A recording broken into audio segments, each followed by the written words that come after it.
Good Wednesday morning. Yankees lose to the Phillies. The Mets get blown out again by the Milwaukee Brewers, and I feel like we might be looking at Tom Glavine 2.0 with Max Scherzer.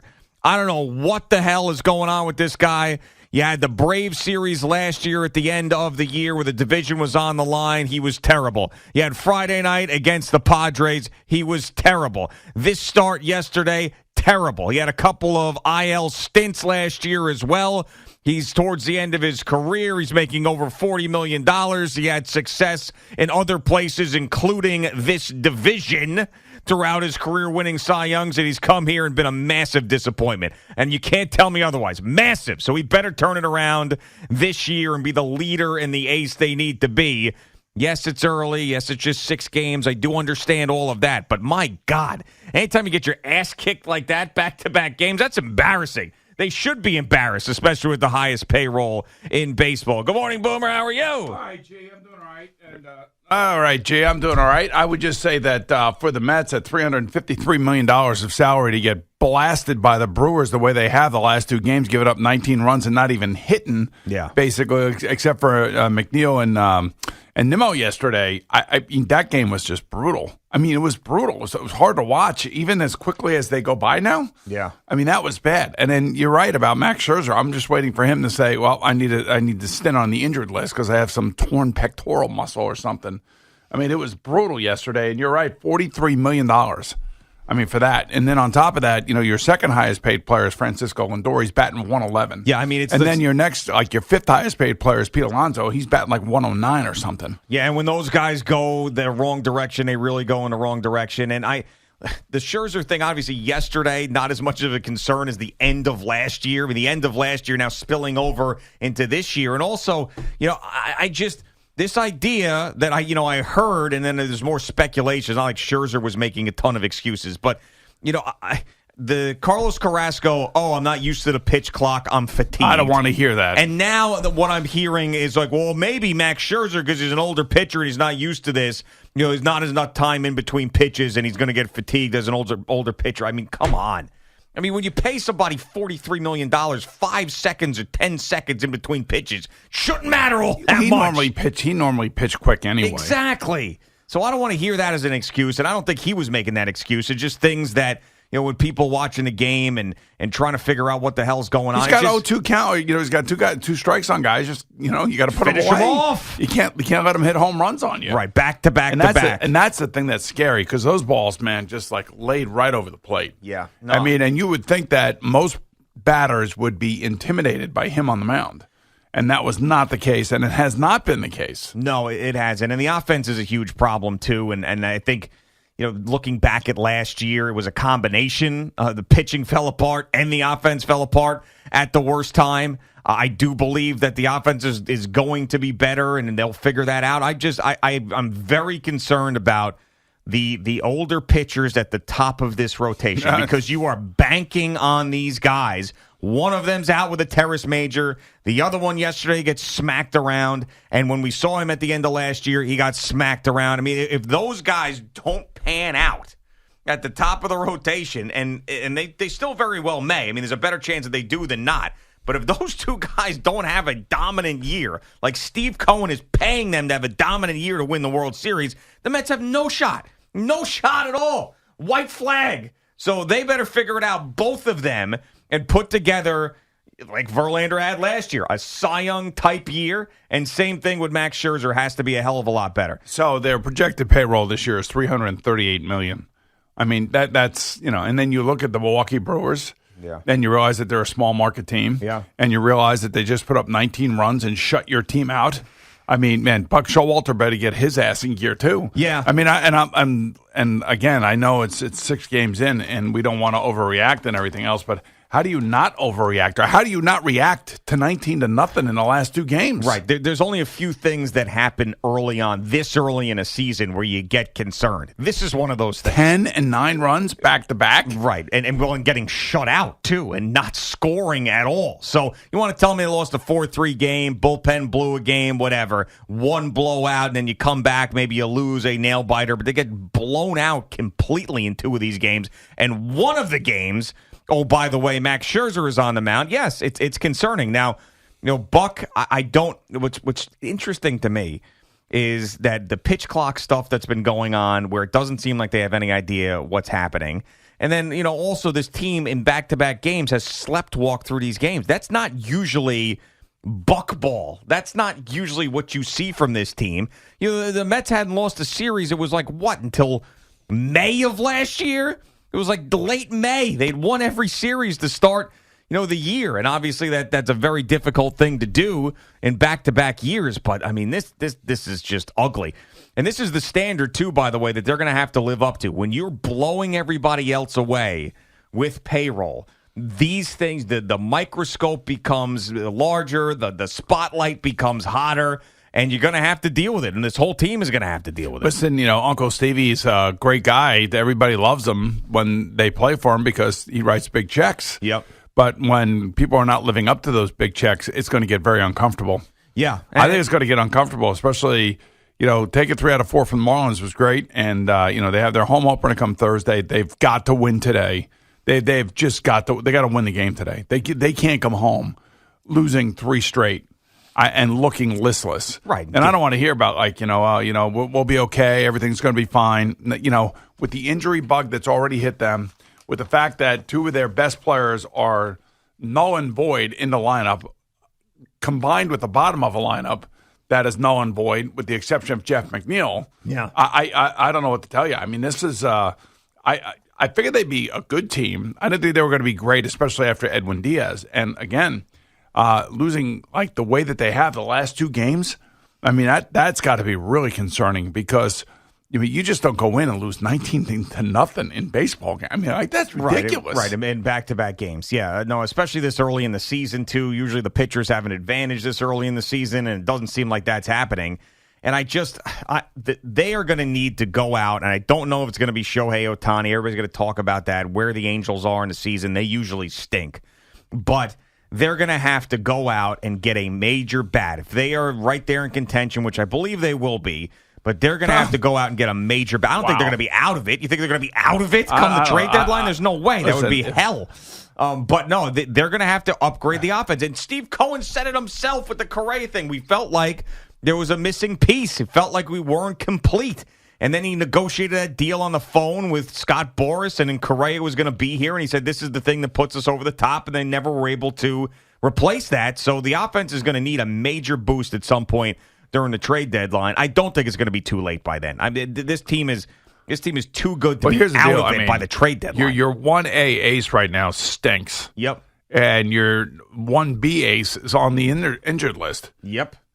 I know. It's a I problem. mean, I don't know what else to tell you. Then you have your closer out for the season. I mean, this you also had another guy that you brought in to count on in Jose Quintana. Yeah.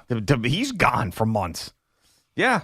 I mean, this is stuff that all teams deal with. Yeah, I know that. But, the guys that are playing have got to play better. I mean, they just have to. I mean, Alonso and Lindor and all these guys, I mean, they got to wake up. Yeah. I mean, Francisco Lindor he had a very, very good season last year. He's another guy who's just the contract is just going to be a weight on his shoulders. And you just can't, both those guys can't be this bad at the same time. You just can't. It's not possible. I mean, if you want to tell me that Lindor's going through a 1-for-19, fine. But that means that Pete Alonso's got to be hitting some home runs. And you just can't disappear like this. Nimmo's been great, McNeil's been great, and those guys' bats are going to travel. They're going to be fine no matter what. But these other guys, it's almost like the conversation we had with the Yankees sometimes with Alonso and Lindor. It's almost like an all-or-nothing situation with them. And not so much home runs, but just hitting. So it's, yeah. I say the last 2 days have been really disappointing. Annoying. Yeah, right. I mean, really disappointing. I mean, to the point where you turn it on and it's it's the same thing over and over and over again for 2 games in a row. I mean, if they don't win today and they get slammed around again today. Yeah, I don't. And then tomorrow is opening day. Yeah, you got, Corbin Burns and David Peterson. Yeah. Today. Yeah. I mean, there's got to be somebody along the line. Oh, Peterson pitched good the last time He did. out. Yeah, he did. And, so did Tyler McGill. So a couple guys, did their jobs, and they're the lesser paid guys. That's true. Now, I mean, you have this conversation too, what's overreacting too early and what is real when you're talking about the baseball season. And I don't believe that being upset, being disappointed, and having concerns about Verlander and Scherzer is overreacting at all. Now, maybe Alonso and Lindor, they'll figure it out. They've been good offensive players to great offensive players. The back of the baseball card. Right, the whole back of the baseball card come thing, on, the man. old baseball reference, old fan graph situation.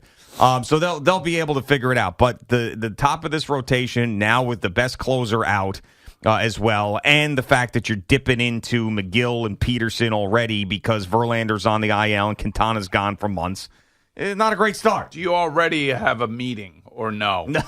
You don't like if you're No, Buck no, no. Showalter, do you sit in there and you go, hey guys, No. you do know that we're paying you guys $325 million, whatever it is.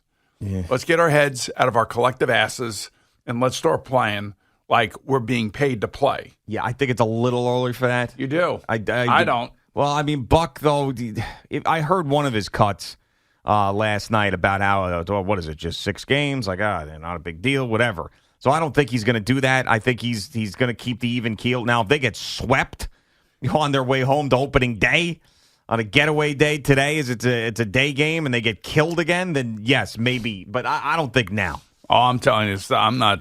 You can't stand for this. I mean, it's one thing, like I said, losing 2-1, 3-1, like you said. Maybe the bullpen blows a game late in the game, whatever. It's another thing to get just absolutely trounced. 2 games. I mean, are you kidding me? It's like unwatchable. No, it was. I mean, I tapped out of these games midway through both times. It actually took to the 6th for Scherzer really to blow up. For those yesterday. people that are, wanted to see Beatty instead of Escobar, Beatty's hurt again. Yeah, I know. Hurt his thumb again. I know. I mean, he has a chance to get his ass up here, and he's hurt again. I mean, it's these injuries. I mean, it feels like it feels like there's more injuries in baseball than in football. It almost feels like that. Hey, can I say something, a little Positive? bit of good news? Yes. Yeah, Can let I me get hear it? it. I Yeah, mean, yeah. 'cause this is like driving me crazy. Go ahead.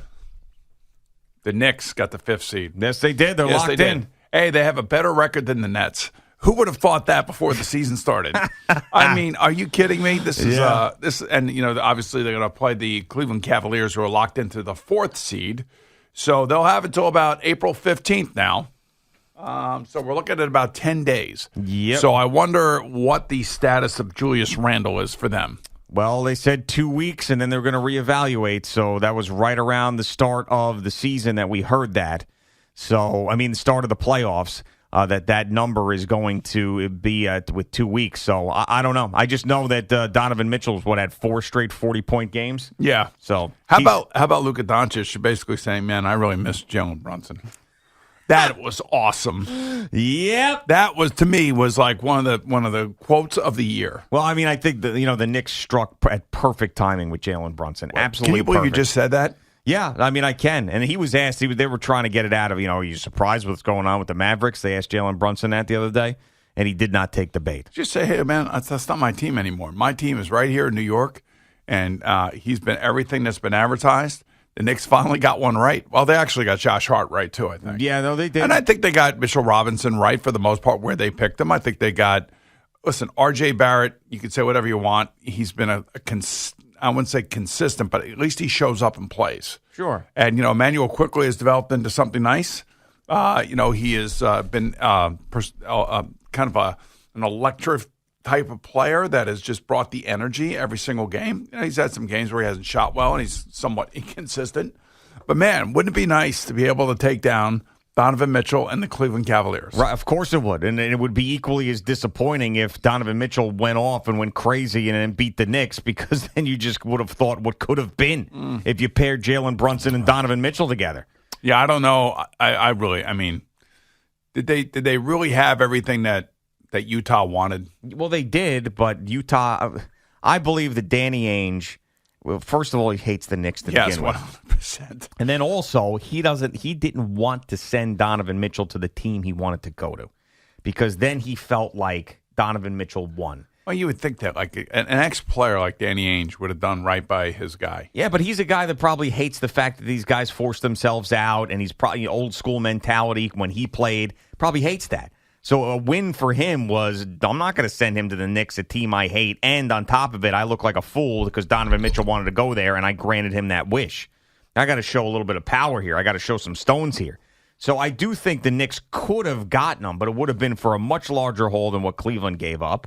And who knows what the team really would have looked like. But, I mean, Jalen Brunson and Donovan Mitchell together, you fill in the pieces. I mean, I think that's pretty damn good. And you get them away from Cleveland. So maybe they would have been the 4 seed. Maybe they would have had an easy run. Maybe they would have been the 3 seed. It might. Well, yeah. I mean, the Sixers can be pretty good. It's kind of amazing. They play Boston tough. Yep. You know what I mean? They don't play Milwaukee very well. But I will say that, man, it's just the last couple games it's actually been fun to watch. Yep, absolutely. So we're going to get ready for some playoffs. April 15th is the latest I think it can start. April 14th, I think, is a possibility as well for them as we watch the play-in tournament start. But think about that. Jalen Brunson, ends up leaving the Mavericks, goes to the Knicks. Kyrie Irving leaves the Nets, goes to the Mavericks. They completely tank, and Luka Doncic is pining for the days of Jalen Brunson. It's amazing. I mean, it's just what awesome. we need the Mavericks to win, though. Yeah, I know. It affects the pick and everything else. Yeah, the draft pick that the Knicks have. So I know. So somehow the Mavericks have got to win and get into this playoff. Yeah, and it doesn't. And they might even. It doesn't even look. It does not look good for them. Did they just shut it down? Did they just quit? It seems like it. Yeah, and Mark Cuban basically said that's an option too.